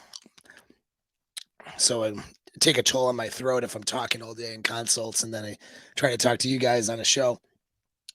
But anyways, so yeah, we don't necessarily have a baseline established for this guy, but we can argue she is leaning into him. Her hips, her feet, her knees are pointed towards him. She's leaning off of him. Yeah, she's looking towards a camera, but what do you expect her to do? Okay, it's a photo. So that's I mean, that can be overgeneralized. Given she's hanging off of him, it kind of, what's he going to pull away from her? That would be awkward. So he's relatively straight up and down. And you want to draw a line from the hip to where you estimate the navel to the neck. All right. So is there a slight line towards her? Sure. But he's not leaning in and she's leaning away. She's leaning heavily into him. I wouldn't consider this a signal of her not being attracted to him. But again, we got to look at all of the cues. So here's another one: hips, knees, and feet, where the feet point. It will tell you a lot about the story. And then you follow up to the shoulders. Okay. So when someone's attracted to someone and qualifying to them, you'll see them fighting to get their hips, knees, feet into that other person's hips, turning towards is what you'll see, that fight. That's a demonstrate, like I say a fight because the camera's in front and they know they have to face the camera, but then they're with this person. And so they'll see them turning to be more with that person while the rest of them is facing the camera. Where see, he has his hips, his knees, and his feet are facing the camera as well as his shoulders. This puts him in a more dominant pose. The lean is only one aspect of it. The lean could be argued as a natural pose, considering how she's leaning into him in the context of the photograph. Remember context. And remember not taking one piece of information. So internet loser guy will take one piece of information, draw a line here and say, oh, he's beta, he's leaning into his girl, ignoring the fact that he is staring at the camera. He's got a relaxed smile, not a nervous smile. His shoulders are facing the camera. His hips are facing the camera. His knees are facing, his feet are facing. He's doing this is a symbol of affection, but not a hard symbol of mate protection where he's holding or pulling her hard into him, and she's trying to escape. It's very loose. It's more of an affection symbol, which has caused him to close his body, but that's a product of showing this affection symbol given the fact that she is hanging off of his body. And so you have to take it in context. He's not, his legs are spread out a little more and he's forward facing and his shoulders are relaxed. He's not looking up, but his neck is exposed a little bit, right? He's not trying to protect his neck. This is an alpha symbol, and I gave you a number of reasons why. Yet he's closed off here. But why is he closed off? In context of the entire picture, looking at a bunch of different signals, he's actually just showing the symbol of affection to his chick, who's completely qualifying to him here, right? And so this is not a bad that's how you assess something like that based on what we can see, but I don't know the rest of the context. I can only tell you what I see from the photograph. Now look at this. This is actually the same couple. Her hips, shoulders, and knees and legs are into his body and she's pressed against him. This, however, is her head leaning away from him. Now, if she had strained her head out, she'd be more here. It's just here. Now, is that just a bad photo? What's the so I would want to look at I would want to look at I would want to look at all of the other photos in context. Do you see what I mean? And so it's like you I'd have to look at a series of their photos to know whether she's really in a genuine desiring state for him all the time or not, or whether she runs a relate. You see what I mean? I have to have more information. Okay. Having one photo or even two photos, I don't know. See, because I gave you a bunch of reasons why her body's pressed against him and facing him. She's not in that. See, the photos that Rollo used and that were good, like the girl was clearly like moving away from the guy. Whereas in that one, she's moving towards him, but her head happens to be tilted backwards, which the head tilt is a negative sign of attraction, meaning she's a sign that she's not attracted, but the rest of the body's demonstrating attraction. Where is it? Right? We really don't know. I need more context. You see what I'm saying? And so we'll go through some, and I want you to see how that is. You have to be objective, and these generalizations are not objective. Okay, so let's go. We had this guy here, and here he wasn't leaning into her anything more than what would be considered. There's lean in, and this isn't necessarily a lean in. You know what I'm saying? Now let's look at this one here. This guy is, I would consider this, of course, we could a classically more beta qualifying pose. She is straight up and down. His head is tilted into her like that. Okay, so just based on this information alone, there's the head tilt. Now his whole body is relatively straight though. Now here's a couple of things though. She is not pressed against him completely. She's trying to square off for the camera. She has this hand around him here. She's not, not anywhere to be seen with her hands. So she's pulling herself in as well as he's pulling her in. Okay. She's pressed against him, but if you notice, like her legs are open, her hips are open, and she's trying to kind of point towards him here.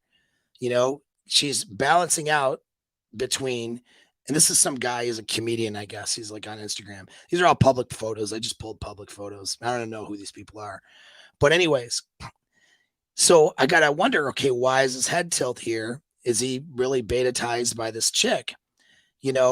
When she's she's actually demonstrating a lot of sexually attractive cues towards this guy, even though she seems to be in a more dominant position here. Well, then I could look at another photo. Again, I'll public on this dude's Instagram. I'm not even like his friend or I'm not even like follower or anything. Well, I see that he is a bit of a taller guy. And so he's leaning his head in again to get in the photo. This is like a sister or something. And then that's his girl. So is he beta to every woman in his life and his sister and all that stuff?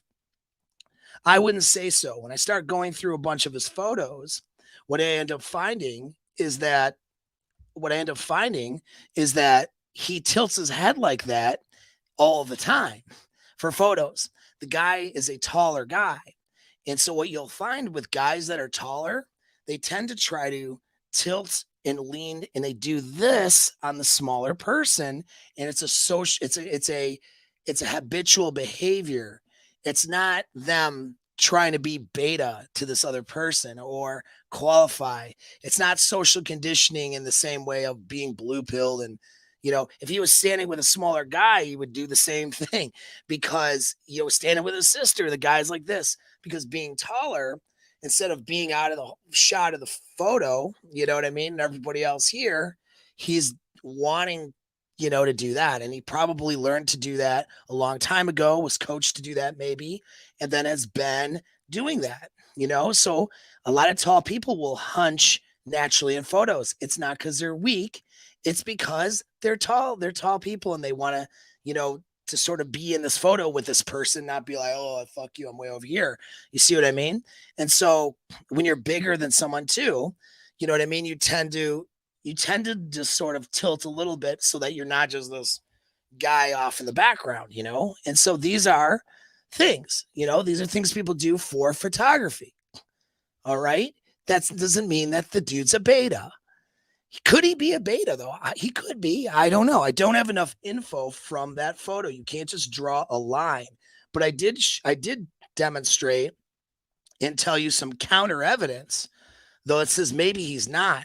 Like her attraction cues in that first photo were definitely there. Like her attraction cues to him are very prevalent here. I would assume, if I had to guess, just because I'm a gambling guy and I could be wrong, it's only probability, I would guess ovulation's happening right around this photo. All right. Because she's got a lot of, she looks like her body is telling me she wants to get laid by this guy, but she's looking at the camera. Does that mean she wants to get laid by a guy outside me? Well, possibly, but I don't think necessarily that's true, because she is trying to tilt towards him, not tilt her body away. What throws you off is his head's tilt. Would her head be straight up and down if he was straight up and down, or would she follow and be more leaned into him? You see, he's been conditioned to do that with his head. And that's where that comes from. That's the baseline. Not that he's qualifying to every woman in his life. Now we can look at the same guy and the same girl, but now this is with professional photographer telling them how to pose. This is a very beta pose, very unnatural for him, but somebody told him to stand that way. He normally stands open and relaxed, right?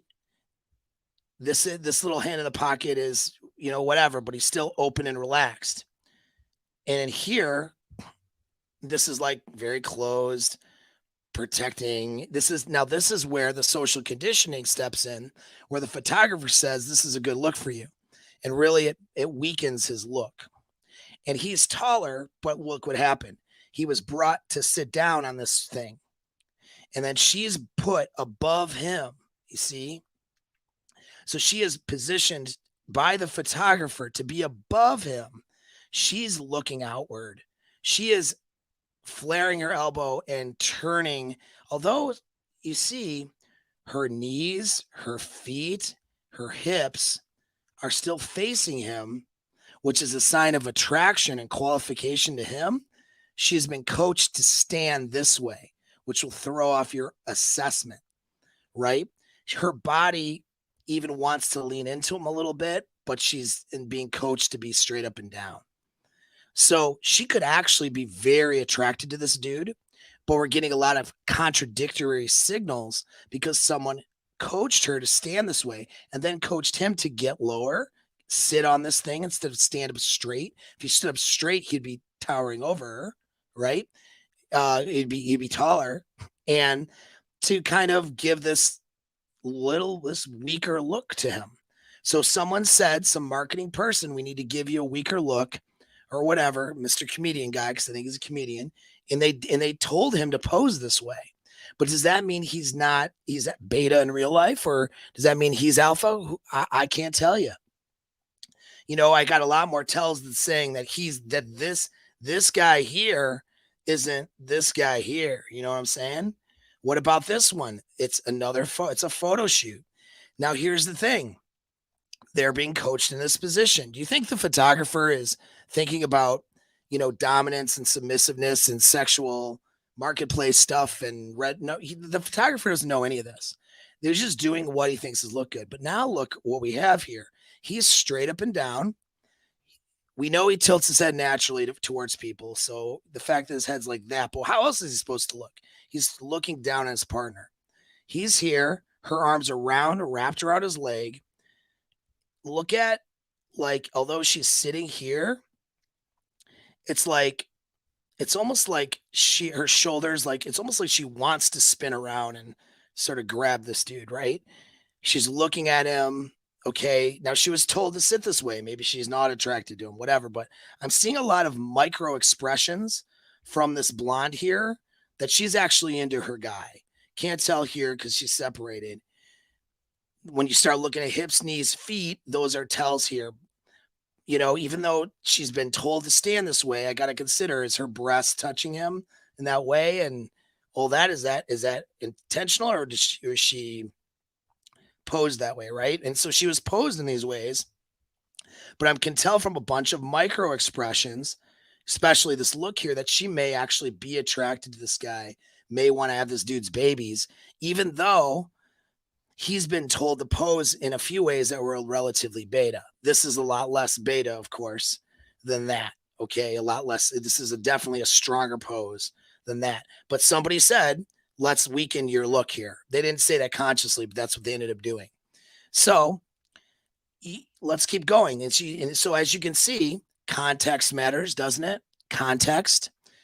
Were you coached to pose this way? Is this a habit, or is this your natural condition, and the natural way that you would look at your partner? When someone says, hey, I'm going to take a photo, do you do something different, or do you do the same thing? Most people do something different.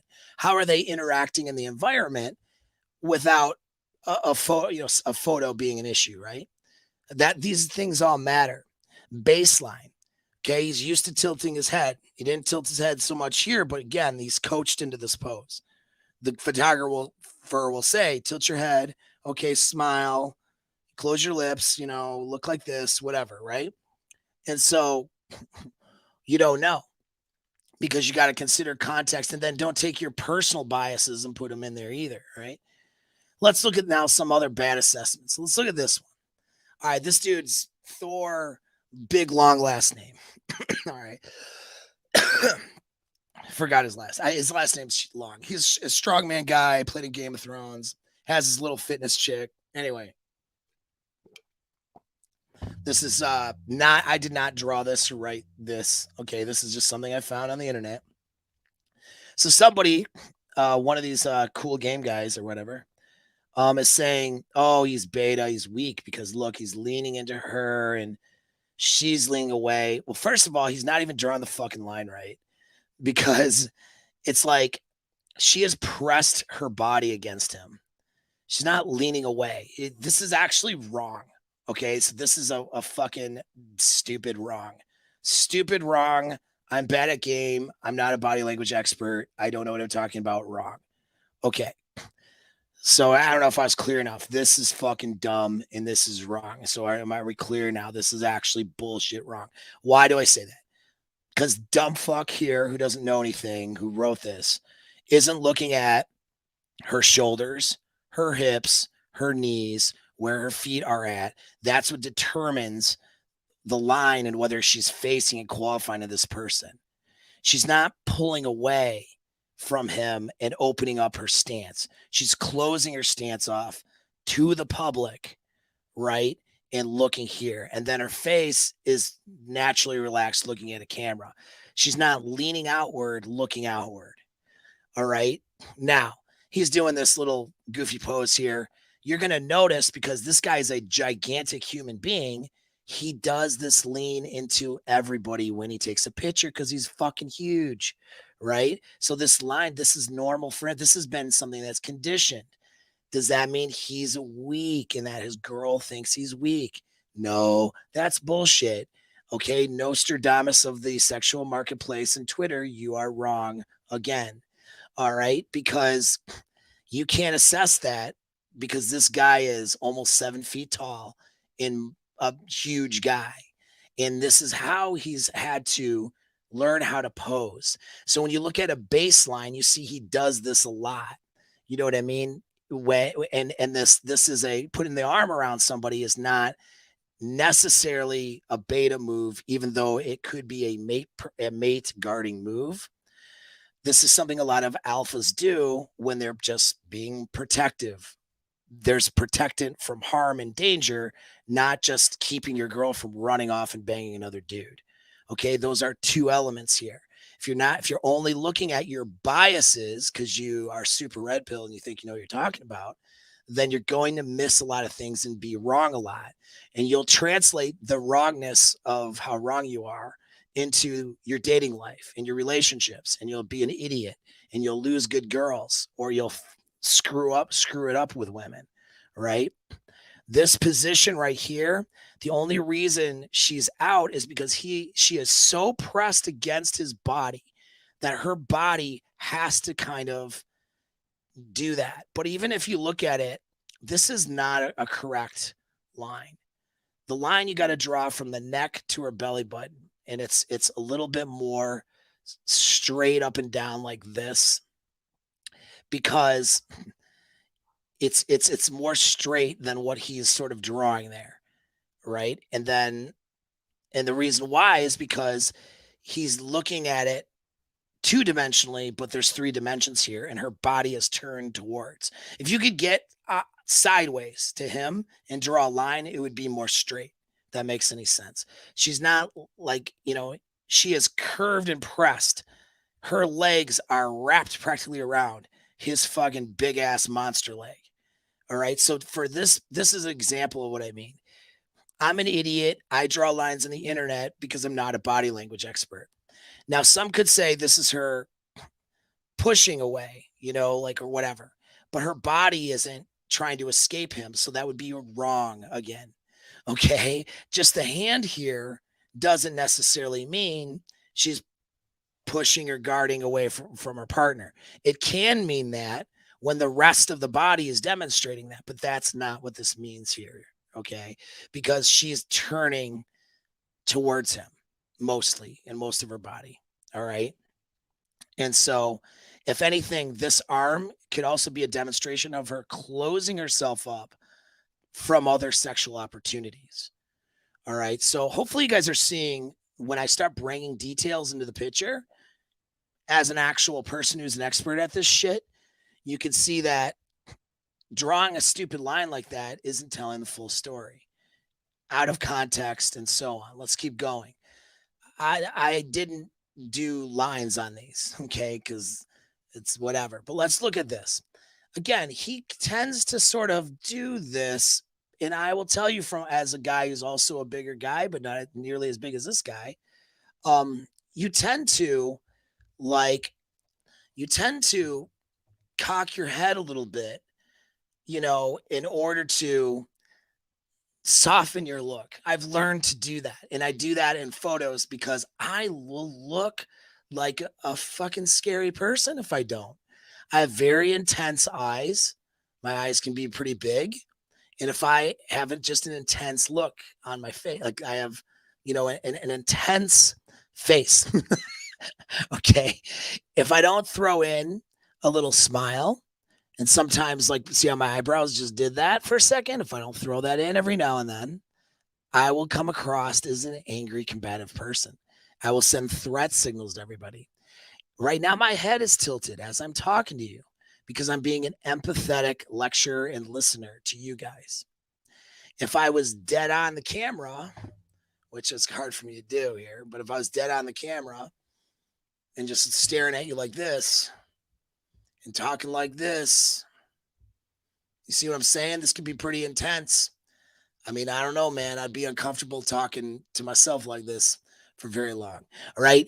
So I soften my look. I learn how to do that. And I learned that's important for getting women. So I don't scare the shit out of them. But there's times when I want to, like, I can look intense, and there's times when I want to soften it. I'm aware of those things. A guy like the Thor here, um, he's a big guy and he's in the media. He's learned, whether he realizes and professional training in it or not, how to soften his look a little bit so he doesn't look like a fucking maniac and people are afraid of him. Look how big this dude is. Huge. He's like two of me, and I'm pretty big. Look at her though. She is okay. So she is facing camera, knees and feet. Right. I get that part. The camera is dead on to him. So he's facing camera. So actually, although she appears more dead on to the camera, it's like her shoulders and she's tilting, she's looking up at him like innocently, like with awe. She's got his hand here. She's curved. So you draw a line. Now you can see her belly button. Look at where the curve is. This is not her curving away. This is her midsection curving in. Do you understand the difference? People will arc because they're opening themselves up for a photo or whatever. This is not the same as moving away. Her hips, though they're not facing, you see how she's twisting her shoulders in order to you got to draw a line, hip to hip, okay? And then shoulder shoulder. When you do that, all right, and you can see my cursor there hopefully. What you see is she's turning a bit to face him. She's turning her body. She was facing this way, said, stand here, we're gonna take a photo. And then boom, this knee here, this cock's here. Okay. She's got arousal signals for him right now, straight up and down head. So no, she's not leaning into him. But last photo, that was super beta. She was pressed into his body. And some asshole's drawing a line away. And it's wrong because he's not drawing the line right. You look at where the belly button is, and then look at where the throat is, that pit of the throat, and then you draw a line, boom. And so what you have is a curve. Just because it's curving away, is it curving away, or is her midsection and the part where the reproductive organs are curving towards? Okay, watching this point towards this, okay, is a signal of attraction, guys, not her pulling away. Now, if her shoulders and her hips are pulling away, that's different. It's a different sign. All right. You can't just draw a line because if I draw a line, I'm a dumb fuck because now I just draw this line. Oh, she's away. And look at the way she's looking at him. And you're going to draw a line like this and say, oh, beta. Oh, but let me draw this line like this and really be stupid here. He has dropped his shoulder so he can grab his hand. He's got this side up. Remember, foreshortening is the thing. You can look that up. And then he's got a slightly, smile, whatever. This is not a beta stance. This is just a guy standing there. He softened his look to look happy. All right. And again, she's her reproductive area is her hips are curving more towards him, not shifting away. You see, if it was shifting away, this belt would be over here where my cursor is. You know what I mean? These shoulders would be here. She'd be holding his hand and then she'd be like turned. All right. Let's look at him again. All right, again. Now she's less pressed, but she's still pretty pressed. If she was any further pressed into him, she would be face against his body. Doesn't get much closer to that for a comfortable photo. Her whole body is angled into him. Up, he's tilted, he's beta. No, he's not. Belly button, you go straight up and down to here, it's almost straight. What happens is the shoulder has to drop because he's such a big guy to get around here and to put his arm around her for the photo. I know this because the one I took with my chick, my arm was around her. Her head was like here. She's not as big of a height difference there. And so my shoulder had to drop, but my body was straight up and down. So same thing. Okay. His head is compensating to being straight. He's not leaning all up into her. But some would say because the shoulders are on a slant that he's leaning into her, but you got to look at the whole thing in context. He's dropped his shoulder in order to compensate, and latch onto her. So you see, you have to look at the total thing. If you're just drawing lines like a fucking idiot, you're not getting anywhere. Couple more. He's definitely leaned more, arced more into her. All right. Again, but this is a baseline as he does this a lot. And he does this because he's a tall, huge guy. So he's trying to sort of compensate and get her in the photo there, right? She's looking outward here. Definitely. She's taking this selfie. He's looking outward too. But you really can't say, oh, she doesn't love him. She doesn't care about him. She's really looking for new dick. He's a beta. She thinks he's weak. Like that first assessment. That's absolute bullshit. Because again, like her hips face him. They're not facing away. Look at the second photo. Okay. Her feet, where are her feet pointing? Where are her knees? You see how she's fighting between facing the camera and facing him? The camera is here where her shoulders face. She has to turn her body to get around his huge ass arm, which she is underneath there and grabbing. And, you know, she's having to turn her whole body sort of to get facing on the photo when her hips and knees and feet naturally want to point right towards him. It's an illusion. It's an illusion and an outright poor assessment. It's a bad assessment. I think he's 7 feet. It's a bad assessment to assume that she is not like qualifying to him based on those photos. Now, we could find out other information. Maybe she's wearing a strap on and dominating him everywhere and around the house. I don't know. Okay. That's, that as comical as that idea is, I mean, I don't know. Maybe he's the total dom in the relationship, but based on what I see there, he's a pretty dominant guy and she's qualifying to him. And as Alex said here, yeah, he's been coached on how to take photos. He's a person who's in the limelight. You know what I'm saying? And so that's what we're looking at here. Let's look at a couple more before we close. So yeah, that would be a bad assessment. And once again, I showed the line thing is absolutely ridiculous here. Let's look at one more. Oh, Jason Statham. Jason Statham, dude, he's an alpha fucking guy. It makes me laugh that this person draws this line to try to demonstrate, oh, Jason, you're super beta.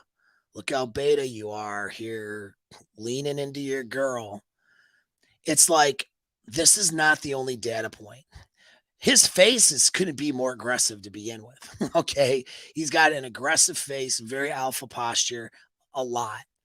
And again, is this lean? Is he leaning into her? Is she more neutral? Yeah, that's true. Okay, but that's one photo. And that's a moment and a snapshot. He's got his arm, but again, she's got her hand here.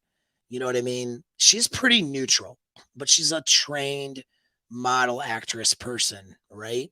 And so she's trained. She poses how she's been trained to pose. That's going to, change sort of how she might act in general, right, towards him. We look at other photos, though, a little bit more candid. Oh, man, look at him. Super beta, right? Oh, wait, no, I guess not so much. He's straight up and down. He's got his chicken. Look at it. She's shoulders, hips, knees, feet, breasts, everything. Head tilted even towards this guy, around that nape of his neck. This could not be anymore, right? So you mean to tell me, oh, he's a beta, better look out. You're looking at one snapshot. You're not looking at the big picture. So you have not established a baseline with Jason Statham and you have no context of that picture. When you look at almost all of the other pictures, this is like maybe one of the worst ones. The rest of these things, yeah, she's still okay, neutral, but see, some idiot is going to go, oh, let me draw a line like this. Dude, you're dumb. Her hips, she's literally putting her reproductive area, boom, right on his hip, which is going to cause a girl to arc out a little bit like this. And a guy who's inexperienced and who doesn't know anything, who's trying to give you game advice, is going to draw a line like this and go up. She's leaning away and then she's looking out to the sexual marketplace. When her hips and body is pressed against this dude, not so much. You see what I mean? And look, one snapshot versus the other one. These are not the same photos, by the way, from Rollo's article where the guy was like leaning into her. She was doing this, but you could tell her body was, she was trying to turn away from the guy almost. And then this dude had his head buried into her. Basically, the guy looked like the girl in this photo, and the girl looked like Jason Statham. That was like the photos Rollo was showing. And he would talk about the lean and stuff, but I mean, really, and where the eyes are going as talking points to demonstrate his point about, the betaization of men in the sexual marketplace. But again, there were a lot of other tells in those photos that made his assessment accurate, whereas there are a lot of tells in these photos, and when you look at the totality of the photos, that makes this line crap here wrong and out of context. Let's look at one more. Fuck, dude. This guy is relaxed, laughing, alpha motherfucker. And look at her. She's just hanging off of him. Look at where her hips, her knees, her feet are, her breast. She's trying to face him. She's trying to face him. Her eyes are looking towards camera. Okay, smile for the camera. But she's, you could draw a line like this and go, oh, she doesn't like him. And you'd be wrong. Okay, because this is where she's pointing. All right. And so that's good enough. I think I've made my point. And so, yeah, Jason Statham has been with this chick for 12 years. So they've made it past the 2-year honeymoon phase and past the 8-year mark that they like to pull data. They used the 8-year mark to pull data for long relationships. They're 12 years in a relationship, and that's a Hollywood couple where, he's an older guy. I believe she's older than she is. I don't know by how much. Anyways, those relationships tend to not work out in Hollywood. She seems to have the frame in that relationship. How wrong, if you looked at that first photo with those green lines, how wrong would your ass be about Jason Statham's relationship once you learn about all the other data and how he's sort of conducting and navigating that, right? 12 years together, all the other photos, any little things I hear about them is I hear very little, which is a good, not a bad thing, because that means that it's stable. It also means he's probably in charge of it because they don't like to showcase that when a guy's in charge, and that's it. No one wants to focus on the success stories because they're too busy spurging out and drawing green lines and acting like they know shit about women. It's a bunch of dorks who don't know shit about women on the internet. And you motherfuckers watch their shit. Not all you guys, right? But I don't need to say that, right? Because you understand generalities and you understand nuance, right? And you understand hyperbole. When I say you motherfuckers watch these fucking losers buy their shit, support their shit, and then find yourself in the same place, if not worse, or not that much better, in a year, 2 years later, after consuming red pill content. I don't even like to call myself red pill because of these guys. Not because they're like Rollo, who's a smart guy, and guys who are not, who have intelligent things to say, but I don't even want to associate with these spaces. This is why I don't sit here and talk about, how I'm in this space, whatever the fuck. Like, I don't brand myself as red pill or mano anything or any pill for that matter.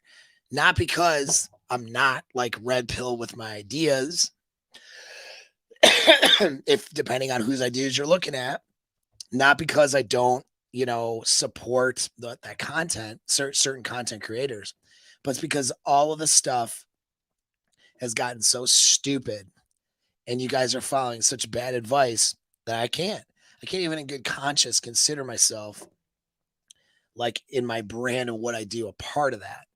I just work with individuals. Like Rule Zero is a bunch of guys I work with because I like them and they all have some decent things to offer. Other people I've worked with, support, like friends in the space, it's the same thing. I'm using Rule Zero only as the example because that's, classically a red pill group or something, right? But I don't care what somebody's group identity is. I care about how they are as an individual and if they are offering good information that's helpful to men and women too, or if they're only offering information that's harmful, or if they're only interested in making the spurg laugh on the internet, or only interested in promoting things for attention and attention seeking stuff with no substance behind it. That's the shit I don't have time for. And this year, like, I just showed you in a 2-hour video, and this is what I'm going to continue. When I see something stupid, I'm going to go ahead and just talk about it and give you guys a scoop, give you guys the real deal. Hopefully, you guys learned something. I know a lot of you guys, have watched some of these guys like I don't know. Like John, like, I mean, I'll just, talking names and stuff. I mean, John mentioned this. What's his name? Rovlino.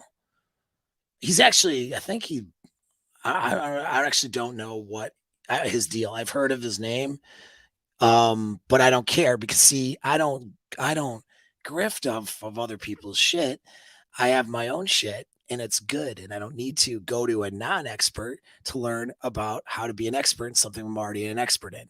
All right. I go to other experts to talk to. So these people on the internet, a lot of them I don't know who they are and I don't care.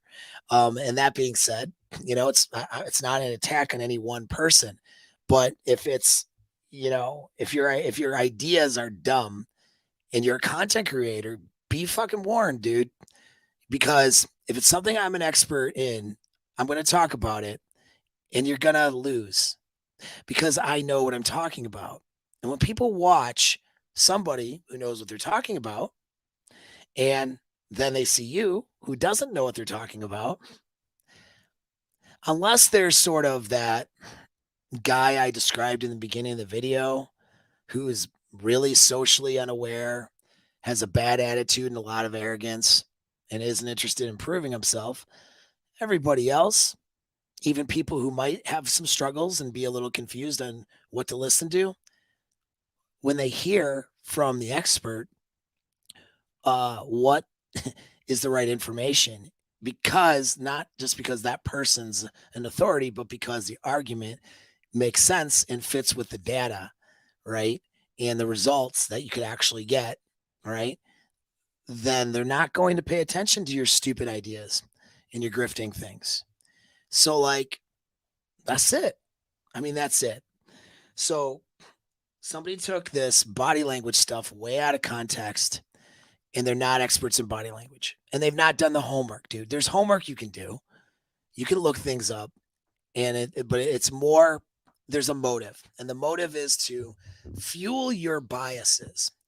See, if I can sit here and draw green lines and make every girl look like a hoe and every high value guy and dominant alpha guy look like a simp because of a green line I drew out of context, you know, if I do that, then I'm going to stimulate your anxiety.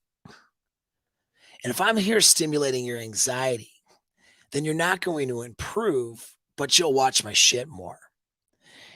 And that's going to promote what I'm doing without actually helping you. And that's what these guys do. And I'm tired of it. And so I'm just not going to, if I see it, I may do a video on it. All right. As you can see clearly, there's a lot that goes into body language here, a lot more than drawing green lines. And you can ask yourself when someone does that, what's the baseline of that person and those people, their behavior? What baseline are they going off of? Are some of the things that they're calling out habitual? Why are they habitual? Or and if they're habitual, does that indicate anything at all about what the life between the two of them is like? And then what about context? What about all of the information, not just a tilt, a head tilt, or a poorly drawn line? But what about all of the sub communication and micro expressions and expressions? What are those saying? Things that they're less likely to be coached and controlled, right? Uh, the where somebody looks and how someone tilts their body is going to be coached largely by a photographer. Micro expressions, however, isn't as much. Can be, but not quite so much. And so then what story do those micro expressions tell? Like with the wedding photo where they're really stiff. The story that tells me is that they're really nervous taking photos for their wedding and they're not sure how to stand or pose and the photographer's not doing a good job of helping them relax and get in a comfortable pose. That's what that tells me. It tells me nothing. I can't make an assessment about how much they care about each other, whether he's alpha and she's happy or whatever. You know, has she been alpha widowed? That's the funniest thing. Guys actually thinking they can make that assessment about a girl on a photo out of context. It's ridiculous. Baseline, context, and then your bias. When these guys, these grifters, sit there and say, "Oh, see, she's look out, she's looking to escape. Look out, she's looking to get some new dick, whatever," because of some poorly assessed photograph. All they're doing is speaking from a bias that fuels your anxiety. It's not useful for you. It's not good for you. I know there's a lot of guys who haven't commented here on my chat, and that's okay. That's good.